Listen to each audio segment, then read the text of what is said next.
ഡോക്ടറുടെ ഒരു കരിയറിൽ ഒരുപാട് തരത്തിലുള്ള സർജറീസ് ഡോക്ടർ പെർഫോം ചെയ്തിട്ടുണ്ടാകും. അതിൽ പലതും വളരെ കോംപ്ലിക്കേറ്റഡ് ആയിട്ടുണ്ടാകും. ചിലത് വളരെ ഇപ്പൊ ഈ ഡോക്ടർ ആദ്യം പറഞ്ഞ പോലെ ഹെർണിയ പോലെ ഞങ്ങൾക്ക് അത്ര സിമ്പിളാന്ന് തോന്നിയില്ലെങ്കിലും ഡോക്ടർക്ക് സിമ്പിൾ ആയിട്ടുള്ള കാര്യങ്ങളായിരിക്കും. അതിൽ ഡോക്ടറുടെ ഒരു അഭിപ്രായത്തിൽ അല്ലെങ്കിൽ ഡോക്ടറുടെ ഓർമ്മയിൽ ഏറ്റവും എന്താ പറയുക സിവിയർ ആയി ചെയ്ത അല്ലെങ്കിൽ വളരെ എമർജൻസി ആയിട്ട് ചെയ്യേണ്ടി വന്ന സീരിയസ് ആയിട്ടുള്ള ഒരു കേസ് ഏതായിരിക്കും?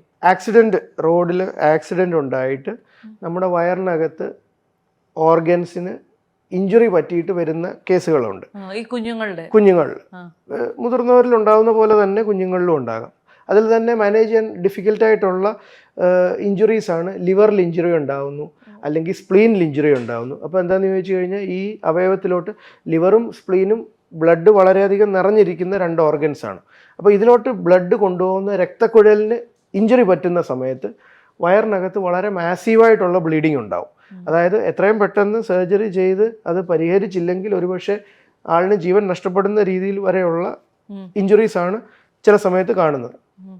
അപ്പോൾ അങ്ങനെയുള്ള ഘട്ടങ്ങളിൽ ചെയ്യുന്നത് വളരെ എമർജൻസി ആയിട്ട് വളരെ ബുദ്ധിമുട്ടാണ് ബ്ലീഡിങ് നിയന്ത്രിക്കാനും കാര്യങ്ങളെല്ലാം. അപ്പോൾ അത് വളരെ ഡിഫിക്കൽട്ടായിട്ടുള്ള ഒരു കേസാണ്.